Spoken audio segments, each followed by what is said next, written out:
방해자들을 대처하는 방법이라는 제목으로 하나님의 말씀을 전하도록 하겠습니다. 여러분들에게 아주 쉬운 질문을 하나 드리겠습니다. 하늘을 날아가는 새들 중에 까마귀가 힘이 셀까요? 아니면 독수리가 힘이 셀까요? 마땅히 독수리가 힘이 세죠. 그런데 가끔씩 이상한 일이 벌어질 때가 있다고 합니다. 화면을 보시면 까마귀가 독수리 등에 올라가서 목덜미를 쪼아대기 시작한다는 것입니다. 그러면 여러분, 독수리 입장에서 볼 때는 너무나 귀찮고 힘이 들죠. 그런데 참 이상한 것은 이때 독수리가 까마귀가 싸우지 않고 이기는 법이 있다고 합니다. 무엇일까요? 독수리가 어떻게 까마귀를 이길 수 있을까요? 더 높이 날아서 하늘을 올라가는 것이 비결이라는 것입니다. 까마귀는 높이 올라가는 고도를 견디지 못합니다. 그래서 한참 올라가다 보면 스스로 떨어지기 때문에 독수리가 까마귀가 올라타면 높이 하늘로 날아 올라감으로 싸우지 않고도 이기게 된다라는 것입니다. 참 의미심장하죠. 그런 의미에서 볼 때에 우리가 어떤 무슨 일을 하려고 할 때, 특별히 하나님의 선한 일을 하려고 할 때에 그곳에는 반드시 방해하는 자들이 있기 마련입니다. 그래서 방해자들에 의해서 조롱과 거짓 소문과 회유와 위협 등 다양한 방해들로 인하여서 우리의 마음이 상하고 어려움을 겪고 때로는 참 남에게 보여주지 못하는 눈물을 흘릴 때도 있습니다. 그렇다면 여러분, 우리는 하나님의 일을 할 때에 찾아오는 이러한 방해자들에 대하여서 어떻게 대처해야 하겠습니까? 오늘 우리가 읽은 본문의 말씀은 방해자들이 일어났을 때 그에 따른 대처하는 방법을 우리에게 가르쳐주고 있습니다. 우리가 지난주에 살펴보았던 것처럼 느헤미야 3장에 보면 지도자 느헤미야의 지도에 따라서 무너졌던 성벽을 재건하고 활발하게 함께 협력하여 예루살렘 성벽을 중수하는 이야기를 우리가 함께 나누었습니다. 다양한 직업을 가졌던 그들이 한마음 한뜻이 되어서 협력하여 서로 격려하고 칭찬하면서 성벽 재건을 중수했습니다. 그런데 이게 웬일입니까? 예상치 않는 변수가 하나 발생하게 됩니다. 오늘 우리가 읽은 본문에 보면 예루살렘 성벽을 재건하는 그 아름다운 모습을 못마땅하게 여겼던 방해자들, 대적자들이 일어나는 것을 볼 수가 있죠. 그 대표적인 인물을 소개하고 있는데요. 1절에 보면 호론 사람 산발랏, 그리고 3절에 보면 암몬 사람 도비야, 그리고 7절에 보면 그들과 더불어 아라비아 사람들과 암몬 사람들과 아스돗 사람들이 방해자 입장에 서서 예루살렘 성벽을 중수하는 일을 방해하고 있는 것을 볼 수가 있습니다. 자, 그들 가운데 특별히 대표적으로 방해하는 인물을 꼽으라고 한다면 두 사람이 있었습니다. 호론 사람 산발랏과 암몬 사람 도비야입니다. 여러분, 당시 호론 사람 산발랏은 사마리아 지역을 관할하는 총독이었습니다. 그리고 암몬 사람 도비야는 귀족 출신의 영향력을 행사하고 있었던 인물이기도 했습니다. 자, 먼저 오늘 본문에 보면 이 호론 사람 산발랏의 경우에 어떻게 방해하고 있는가를 우리가 한번 보기를 원합니다. 1절과 2절입니다. 우리 같이 읽습니다. 산발랏이 우리가 성을 건축한다 함을 듣고 크게 분노하여 유다 사람들을 비웃으며 자기 형제들과 사마리아 군대 앞에서 일러 말하되 이 미약한 유다 사람들이 하는 일이 무엇인가? 스스로 견고하게 하려는가? 제사를 드리려는가? 하루의 일을 마치려는가? 불탄 돌을 흙더무더기에서 다시 일으키려는가 하고. 여러분, 산발랏, 그가 성벽 재건에 힘쓰고 있는 유다 사람들, 유다 백성들을 비웃으며 말합니다. 이 미약한 유다 사람들아, 너희들이 하는 일이 무엇인가? 스스로 견고하게 하려는가? 제사를 드리려는가? 하루의 일을 마치려는가? 불탄 돌로 가지고 흙 묻을기를 다시 일으키려는가? 한마디로 말한다면 유다 백성들이 성벽 재건에 힘쓰고 있는 그들의 모습을 보면서 너희들은 참 어리석구나. 뭘 너희들이 할 수 있다고 그렇게 열심을 내느냐.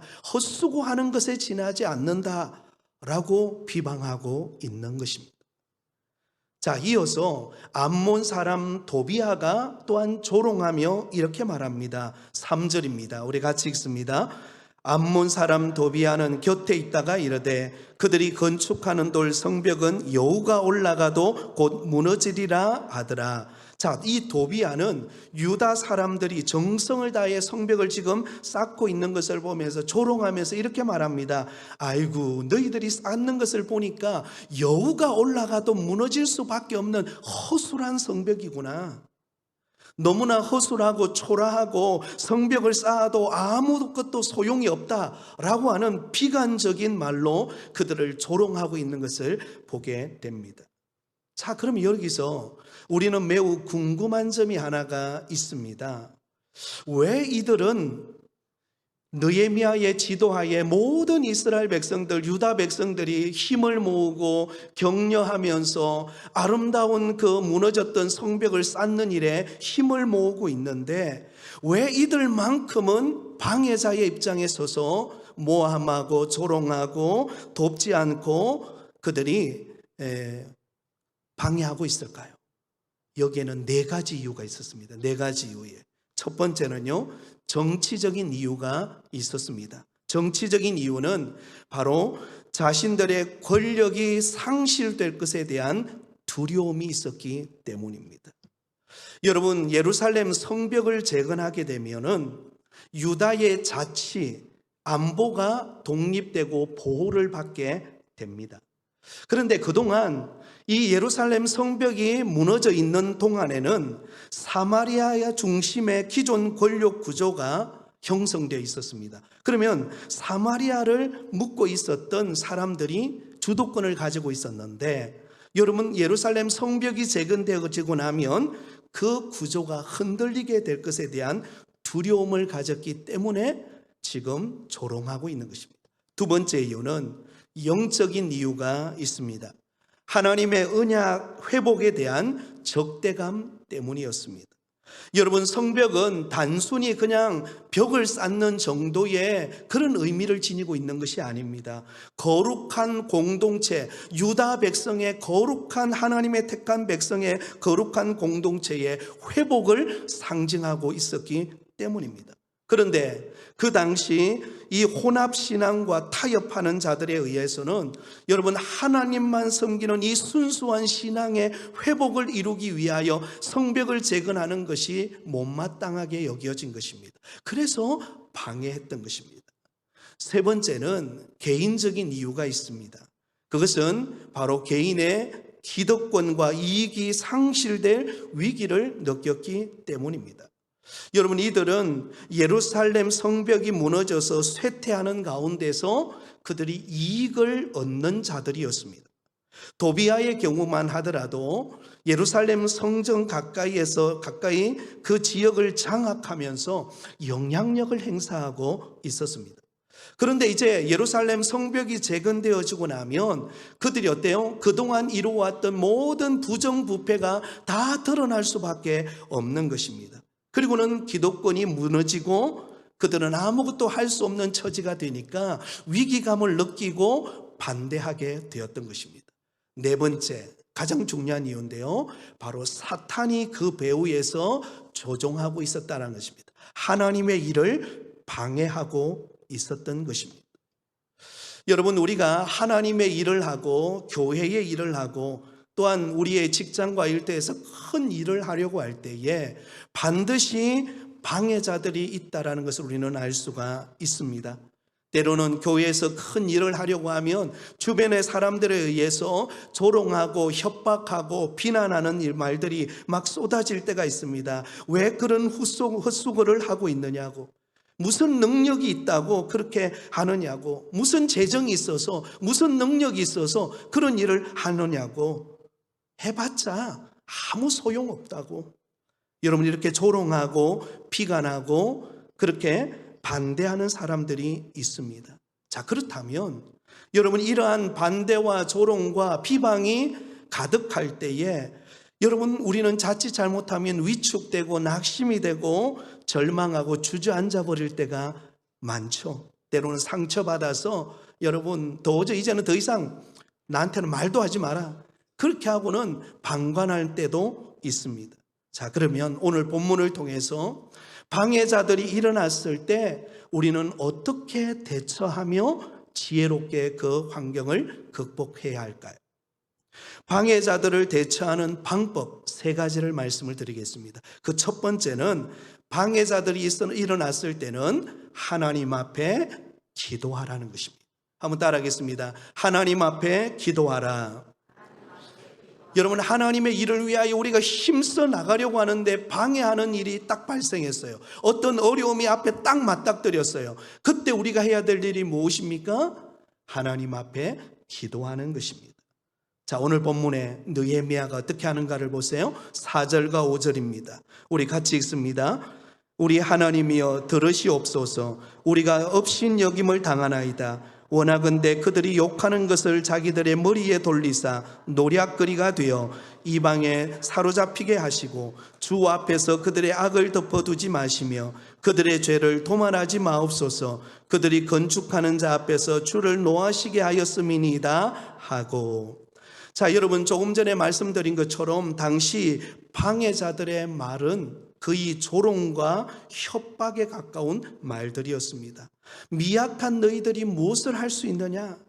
너희들이 건축하는 그 성벽은 여우가 올라가도 쉽게 무너진다 라는 막말이었습니다. 그러자 여러분 예루살렘 성벽을 재건하던 그 느헤미야와 그 유다 백성들의 입장에서 그 말을 자꾸 듣다 보면 얼마나 속상하고 낙심이 됩니까? 도와주지는 못할 만큼 조롱과 협박을 퍼붓는 그들을 보면서 분노의 마음이 막 생기고 그리고는 막 견디지 못하는 그런 감정적인 그런 마음의 어떤 분노들이 일어날 때가 있습니다. 그런데 이때 느헤미야가 어떻게 대처했을까요? 느헤미야는 달랐습니다. 자신을 공격하는 그 상대방 방해자들, 대적자들과 대응하지 않습니다. 대신 그 문제를 안고 하나님 앞으로 나아가서 하나님 앞에 나아가서 간절히 기도하고 있다는 것을 볼 수가 있습니다. 여러분 하나님 앞에 나아가서 자신의 속상한 마음을 하나님 앞에 쏟아내는데요. 여러분 어떻게 쏟아내는가를 한번 보세요. 이렇게 말합니다. 하나님, 우리가 지금 업신여김을 당하고 있습니다. 간절히 원합니다. 그들이 욕하는 것을 자기들의 머리에 돌리시고 노략거리가 되어 이방에 사로잡히게 하시고 그들의 악을 덮어두지 마시고 그들의 죄를 도말하지 말아 주십시오. 여러분 어떤 내용입니까? 네, 어떤 면으로 보면 약간 저주에 가까운 그런 기도를 하고 있는 것을 볼 수가 있습니다. 여러분 이 속상한 마음을 하나님 앞에 나아가서 대적자들, 그 방해하는 자들의 앞에 나가서 그들에게 막 퍼붓는 게 아니라 하나님께로 가서 자기의 속상한 마음, 답답한 마음, 상처받은 마음 그것을 토해내면서 하나님 앞에 기도하고 있다는 것입니다. 그래서 혹 성경학자들은 이 느헤미야의 이런 저주에 가까운 기도가 과연 이게 성경적인 기도인가 논의를 해본 적도 있다고 합니다. 우리 시대의 문학가요, 기독교의 변정가였던 C.S. 루이스는 구도자 시절이었대. 예수 믿지 않았을 때 성경을 읽는 가운데 늘 부딪히는 문제가 이런 문제였다는 것입니다. 시편을 우리가 읽어보아도 보면 시편을 읽는 가운데도 얼마나 주옥과 같은 내용들이 많이 담겨져 있습니까? 그런데 그 내용 가운데도 보면 마치 상대방에게 저주를 퍼붓는 것 같은 그런 기도를 드린 적이 있습니다. 저들의 일을 꺾으시고 하면서 막 기도가 굉장히 어떤 면은 부담스러운 기도를 하는 경우가 있습니다. 자, 그러면 오늘 본문에 이 느헤미야의 저주에 가까운 이 기도를 담고 있는 이유가 무엇인가? 그것은 사람에게 그렇게 하라는 말이 아니라 하나님 앞에 나와서 자신의 속상함과 아프고 상처받은 마음을 있는 그대로를 다 내놓아도 하나님은 그 기도를 받아주신다는 것입니다. 그 아픔을 이해하고 하나님은 그것을 품어주신다라는 의미에서의 기도입니다. 그러므로 여러분, 느헤미야는 과감 없이 하나님 앞에서 자신의 속상한 마음, 좌절되고 분노가 차오르고 괴로운 마음들, 그것을 다 끄집어내어서 하나님 앞에 솔직하게 고백하고 있다는 것입니다. 그런데 우리는 어떻습니까? 우리 같은 경우는 이게 반대가 될 때가 많아요. 누군가가 나를 방해하고 나를 모함하고 나를 힘들게 하면 여러분 어떻게 합니까? 그 사람에게 가가지고 함께 내가 받았던 그대로 그 사람에게 쏟아붓는 거죠. 분노를 표출하고 그 사람에게 가서 막 조롱하고 비난하고 협박하고. 여러분, 그렇게 되면 문제를 해결할 수 없는 거예요. 어떻게 하라는 거죠? 하나님 앞에 나아가서 내 마음속에 있는 그 아픔과 울분과 그 상처와 그 어려움의 문제를 토해내기 시작할 때 하나님은 내 마음의 감정의 찌꺼기들을 주님이 거두어 주시고 나의 그 간절함을 들으신다라는 사실을 우리는 잊지 않기를 바랍니다. 여러분, 성경에 보면 억울한 일을 당했을 때, 방해자들로 인하여 고통받았을 때에 그때 하나님 앞에 나아가서 기도함으로 응답을 받았던 성경의 인물들이 많이 있습니다. 그 중에 한 사람이 우리가 잘 아는 한나. 여러분, 한나는 자식이 없어서 고통당할 때에 버닛나가 먼저 아이를 낳게 됩니다. 그러자 이 버닛나가 여러분 이 한나를 괴롭히잖아요. 막 상처를 주고 아픔을 줍니다. 그때 여러분 이 한나가 그 조롱과 멸시를 받았을 때에 한나가 선택한 것은 무엇입니까? 버닛나의 머리끄댕이를 잡고 함께 싸우는 게 아니라 하나님 앞에 나아가서 기도했다라는 것입니다. 사무엘상 1장 10절입니다. 우리 같이 읽습니다. 한나가 마음이 괴로워서 여호와께 기도하고 통곡하며. 여러분, 한나의 마음이 얼마나 서러웠겠습니까? 한나의 마음이 얼마나 상처가 되었겠습니까? 그렇지 않아도 자식이 없어서 고통스러운데 자신을 향하여 조롱하고 비난하는 그 말을 들을 때에 그 마음에는 큰 상처가 되었을 것입니다. 그러나 버닛나와 싸우는 게 아니라 하나님 앞에 나아가서 자신의 괴로움을 내어놓고 통곡하면서 하나님 앞에 부르짖어 기도합니다. 그랬을 때 하나님은 그 한나의 기도를 들으시고 여러분, 사사시대의 큰 역할을 감당하는 사무엘이라고 하는 믿음의 아들을 주시는 것을 볼 수가 있습니다. 다윗의 경우도 마찬가지입니다. 다윗도 사울 왕의 시기심에 의해서 그가 미움을 받아서 쫓겨나는 신세가 되었을 때 얼마나 억울합니까? 자신이 뭐 잘못한 게 있습니까? 여러분, 다윗이 잘못한 게 없어요.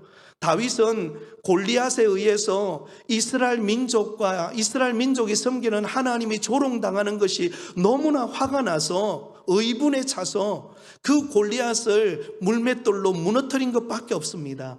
그런데 그것 때문에 시기심을 당해서 여러분 도망자의 신세가 되어서 쫓겨다닐 때 다윗의 마음이 얼마나 속상하겠습니까? 얼마나 분노가 치밀어 오르겠습니까? 방해자들에 의해서 얼마나 상처가 되었겠습니까? 그런데 다윗은 여러분 그 상처받은 마음을 가지고 대적하지 않아요. 어떻게 합니까? 하나님 앞에 나아가서 기도합니다. 시편 18편 6절입니다. 시편 18편 6절 우리 같이 읽습니다. 내가 환난 중에서 여호와께 아뢰며 나의 하나님께 부르짖었더니 그가 그의 성전에서 내 소리를 들으시며 그의 앞에서 나의 부르짖음이 그의 귀에 들렸도다. 내가 환난 중에서, 내가 사울에 의해서 쫓기는 신세가 되고 수없는 사망의 그림자가 내 앞을 들이오는 상황 속에서도 내가 하나님 앞에 나아가서 부르짖어 기도했습니다. 여러분, 그렇게 기도하니까 하나님께서 다윗을 보호하시고 마침내 승리하게 하시는 줄 믿습니다. 여러분을 괴롭히는 방해자, 대적자들이 있습니까? 여러분의 직장과 일터와 여러분이 속해 있는 공동체 안에서 나는 안 그런데 끊임없이 모함당하고 괴롭고 상처받고 짓누리는 그런 아픔을 겪을 때가 있습니까? 하나님 앞에 나와 여러분의 마음에 있는 그대로를 토해내며 기도해 보시기를 바랍니다. 하나님의 어루만지심이 있을 줄 믿습니다. 또한 여러분, 방해자들 만났을 때 두 번째 우리가 취해야 될 행동이 있습니다. 그것은 바로 맡은 일에 충실하게 그 일을 감당하는 것입니다. 한번 따라하겠습니다. 맡은 일에 충실하라. 여러분, 누군가가 나를 모함하고 비난하고 나를 조롱하면 우리 마음속에 어떤 마음이 듭니까? 분노가 치밀어 올라서 에이 모르겠다고 그냥 내팽겨 쳐버릴 때가 있습니다. 내 일 안 한다, 끝내버린다.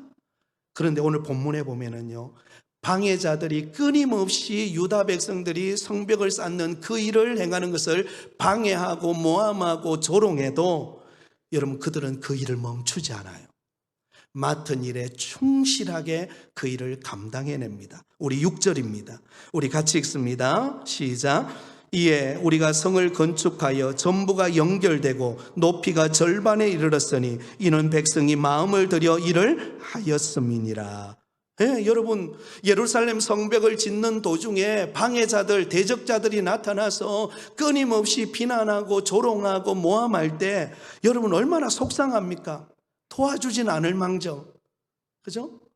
뒤에서 수근거리고 비난하고 모함하면 그것처럼 견디기 힘들 때가 없습니다. 그런데 여러분, 오늘 본문에 보면요, 누가 비난하고 모함해도 그들은 묵묵히 그 일을 감당합니다. 그래서 여러분, 그 무너졌던 성벽을 전부 연결시켜요.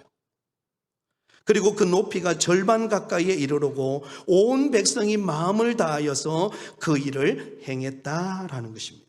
자, 그럼 여기서 우리가 궁금한 게 있습니다. 예루살렘 성벽 재건을 방해했던 자들의 전략이 무엇일까요? 그 전략은 바로 김빼기 작전입니다. 의욕상실 작전이었어요. 열심을 다해서 유다 백성들이 마음을 다해서 열심히 예루살렘 성벽을 재건하는 그 마음의 의욕을 꺾어놓는 심리전이었습니다. 그래서 그들은 온갖 조롱과 위협과 협박의 말을 쏟아내었습니다. 여러분, 이 심리전이 굉장히 무섭습니다. 이 심리전을 잘 사용했던 때가 있었습니다. 제2차 세계대전 때 일본군이 이 심리전을 굉장히 잘 활용했다고 합니다. 미국과 접전에 중에 있던 일본군이 그 미국을 향해서 다음과 같은 내용의 방송을 흘려보냈다고 합니다. 목소리의 주인공은 아주 유창한 영어를 잘 구사하는 여성이었습니다. 그 여인의 목소리에는 그리움과 구슬픔을 다 담아가지고 이렇게 방송하는 것입니다. 미국 군인들에게 부디 빨리 돌아오세요. 부디 살아 돌아오세요. 내가 이렇게 기다리고 있는데 적당히 싸우다가 얼른 돌아오세요. 위험할 때는 피하세요. 전쟁에서 죽는 것은 용감한 것이 아니라 미련한 것입니다. 여러분, 이런 내용들을 담아가지고 미국 군인들을 향해서 계속해서 애절인 목소리로 그것을 방송을 했습니다. 그런데 아무런 효과가 없을 것 같았는데요, 아무런 효과가 없는 것이 아니라 그 심리전에 사로잡힌 미국 군사들이 의욕을 익히기 시작했습니다. 사기가 떨어지기 시작했습니다. 그래서 날마다 전쟁하는 일에 힘을 모아야 되는데 빨리 고향으로 돌아가야 되겠다, 이 생각으로 가득 차 있었다고 합니다. 이게 심리전의 위력입니다. 여러분, 북한 사람들이 우리나라가 전방에 가면, 군부대 전방에 가면 북한을 향해서 막 그 방송을 하잖아요. 그 방송을 쏘는 것을 북한에서는 가장 그것을 힘들어합니다. 그래서 그걸 막으려고 애를 씁니다. 왜냐하면 그 방송을 자꾸 듣는 북한 군인들이 그 말을 듣다 보면 심리적으로 위축이 되고, 그래서 여러분 남으로 넘어오는 경우들이 많기 때문에 그렇다는 것이죠. 이런 심리전입니다. 여러분, 우리가 주의 일을 감당하든 어떤 일을 감당하든 우리가 속해 있는 공동체 안에서 어떤 큰 일을 해나가려고 할 때에 방해 요소가 있고 그것이 방해가 되고 대적자들이 일어날 때에 대부분의 것은 무엇인가? 심리전입니다. 우리의 의욕을 꺾어놓는 거예요. 우리가 하던 열심을 내던 일을 더 이상 못하게 만드는 것입니다. 그러면 여러분, 이런 의욕이 꺾일 때 우리는 어떻게 해야 되는가? 오히려 자기 맡은 자리에서 꿋꿋하게 그 일을 감당해 내는 것이 지혜로운 방법이라는 것입니다.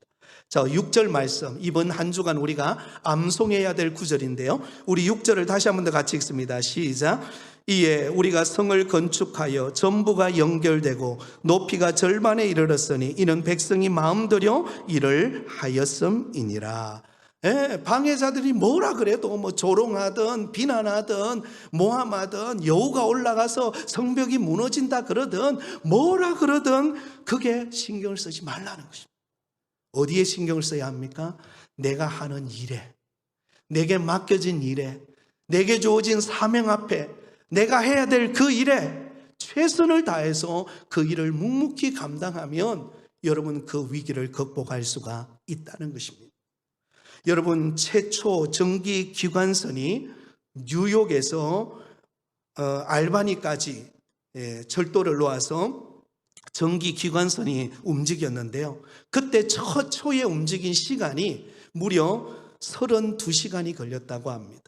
지금 같으면 1시간이면 충분한데 그때 처음에 전기 기관차가 여러분 무려 32시간이 걸렸어요. 그래서 많은 사람들이 무모하다 조롱하고 비난했습니다. 만약에 그때 그것이 멈춰버렸다면 어떻게 되었을까요? 더 이상 여러분 KTX와 같은 고속 절차지 놓일 수가 없을 것입니다. 그 비난이 있어도 자기 일을 묵묵히 감당해서 지금 이렇게 된 거예요. 여러분, 최초 모터 자동차가 시운전을 했습니다. 모터 자동차 처음에 시운전을 할 때에 두 필의 말을 끄는 수레보다도 늦었다고 합니다. 뭐 자동차를 만들어서 움직이는데 이게 뭐 완전 거북이 걸어가는 걸음이었어요. 그래서 수많은 사람들이 비난을 했습니다. 그래가지고 어디를 가겠느냐, 말보다도 더 느리다. 만약에 그때 멈췄다면 오늘과 같이 우리가 자동차를 타고 여행을 다닐 수 있겠습니까? 불가능했을 것입니다. 여러분, 인류 최초 비행기가 하늘을 날아오를 때에 공중에서 불과 59초 만에 곤두박질쳐서 땅으로 떨어뜨려졌다고 합니다. 59초 만에. 그때 수많은 사람들이 비난하고 조롱했습니다. 무슨 비행기를 만들어가서 하늘을 날아다닌다고. 만약에 그때 멈춰버렸다면 여러분, 우리는 비행기를 타고 세계 여행을 할 수 없을 것입니다. 그런데 멈추지 않고 자기 일에 최선을 다한 사람들에 의해서 오늘 우리는 전 세계를 다닐 수 있는 것입니다. 사랑하는 성도 여러분, 어떤 일에 방해가 있습니까? 누군가가 조롱하고 비난하고 모함합니까? 여러분에게 주어진 자리를 묵묵히 감당하실 수 있기를 바랍니다. 요셉은 애굽의 종으로 팔려가서 그 수모를 겪는 가운데도 보디발의 아내의 모함에 의해서 감옥에 들어가는 신세가 되어도 자신에게 주어진 그 위치가 어떤 위치든지 상황과 상관없이 하나님이 나를 이곳에 보내셨으니 내가 그 일을 감당하리라. 그리고는 그 일을 최선을 다하여 감당함으로 애굽의 총리가 되어 기근 속에 있던 자기 민족을 구원해낼 수가 있었습니다. 사도 바울은 이방인의 사도로 부름을 받아 복음을 전하는 곳곳마다 고난과 핍박과 수없는 모함이 그의 앞을 가로막았습니다. 그러나 사도 바울은 고백합니다. 나의 달려갈 길과 주 예수 그리스도께서 받은 그 사명, 이 복음 전하는 일을 마치려 하면은 나의 생명을 조금도 귀하게 여기지 아니하리라. 그리고 그 복음 전하는 일을 위하여 달려간 것입니다. 사랑하는 여러분, 저와 여러분은 어떤 어려움과 방해 속에서도 내게 주어진 사명, 주님 맡기신 그 일을 충성되이 성실하게 감당하는 믿음의 성도들이 되시기를 예수님의 이름으로 축원드립니다. 마지막 세 번째는요, 가장 중요한 말인데요, 방해자들이 일어났을 때는 한번 따라하겠습니다. 하나님을 기억하라. 하나님을 기억하시기 바랍니다. 내 형편, 내 상황, 내 마음의 중심을 아시는 하나님을 기억하고 하나님을 바라보고 이겨내시기 바랍니다. 우리 14절을 마지막으로 같이 읽습니다. 시작. 내가 돌아본 후에 일어나서 귀족들과 민장들과 남은 백성에게 말하기를 너희는 그들을 두려워하지 말고 지극히 크시고 두려우신 주를 기억하고 너희 형제와 자녀와 아내와 집을 위하여 싸우라 하였느니라. 아멘. 여러분, 느헤미야는 이 방해자들을 대비해서 철저히 준비 태세를 갖춥니다. 그리고는 귀족들과 민장들과 남은 백성들을 불러놓고 그들에게 말합니다. 너희는 그들을 두려워하지 말라. 지극히 크시고 두려우신 주를 기억하고 나의 형제와 자녀와 아내와 집을 위하여 싸우라. 그들을 두려워하지 말라. 지극히 크고 두려우신 주를 기억해라. 여러분, 우리의 두려움의 대상이 누구입니까? 우리의 두려움의 대상은 사람이 아닙니다. 환경이 아닙니다. 오늘도 역사를 주관하고 계시는 그 하나님이 우리의 두려움의 대상이고 우리의 삶을 주관하고 계시는 인생의 주인 되시는 줄 믿습니다. 그 하나님을 기억하고 그 하나님을 바라보고 그 하나님께 도움을 구하고 나갈 때 어떤 어려움과 고난도 우리는 이겨낼 수가 있습니다. 누구보다도 이 땅의 인생을 짧게 살았지만 가장 위대한 일을 행한 분이 계십니다. 그분이 바로 우리 예수님이십니다. 예수님이 이 땅에 오셔서 공생의 사역을 감당할 때 수많은 기적과 수많은 하나님의 능력을 행하셨지만 그러나 그와 더불어 누구보다도 가장 많은 멸시와 조롱과 비난을 받았던 사람은 우리 예수님이십니다. 세리와 죄인들의 친구다라고 비난했습니다. 백성들을 미혹하게 하는 자다라고 모함했습니다. 율법을 파괴하는 자다라고 정죄했습니다. 신성을 모독하는 자라고, 참남한 자라고, 자칭 유대인의 왕이라고, 그리고는 여러분 비난하고 모함하고 거짓을 퍼붓습니다. 심지어는 여러분 예수님의 양옆에 함께 못 박혔던 극악무도한 죄를 지었던 죄인 중에 한 사람도 예수님을 향하여 조롱했습니다. 비난했습니다. 그런데 그때 예수님은 침묵을 지키면서 오직 하나님만을 바라보았습니다. 아버지여, 내 영혼을 아버지의 손에 부탁하나이다. 여러분, 예수님은 모함받을 때, 조롱당할 때 사람을 바라보며 하소연하지 않고 하나님을 바라보고 하나님이 나의 것을 아신다, 하나님이 나를 붙들시고 계신다, 그러므로 묵묵히 십자가를 지심으로 우리를 구원하시는 구세주가 되셨습니다. 사랑하는 성도 여러분, 우리는 그러므로 우리의 형편을 아시고 우리 모든 것을 주관하고 계시는 하나님을 기억하실 수 있기를 바랍니다. 하나님이 오늘도 우리의 역사를 주관하고 다스리고 계십니다. 그 하나님께 맡겨드리시기를 바랍니다. 사도 베드로는 그분의 승리를 이렇게 증언하고 있습니다. 베드로전서 2장 23절 24절에 우리 같이 읽습니다.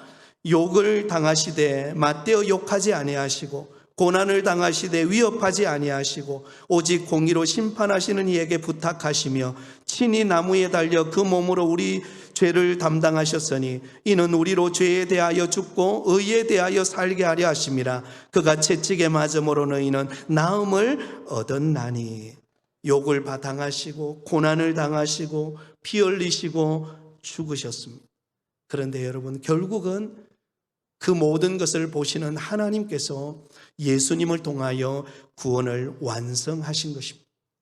그러므로 여러분, 우리는 어떤 어려움 속에서도 하나님이 나를 기억하고 있다, 하나님이 나를 보고 계신다, 그것을 기억하면서 하나님이 맡겨주신 사명 앞에 충실하면서 기도하는 가운데 주 안에서 승리하며 살아가실 수 있기를 바랍니다. 우리가 살아가는 날 동안 어떤 방해와 모함과 어떤 위기를 만나도 여러분 하나님을 의지하는 가운데 묵묵히 이겨내심으로 주 안에서 승리하는 믿음의 성도들이 다 되시기를 예수님의 이름으로 축원드립니다.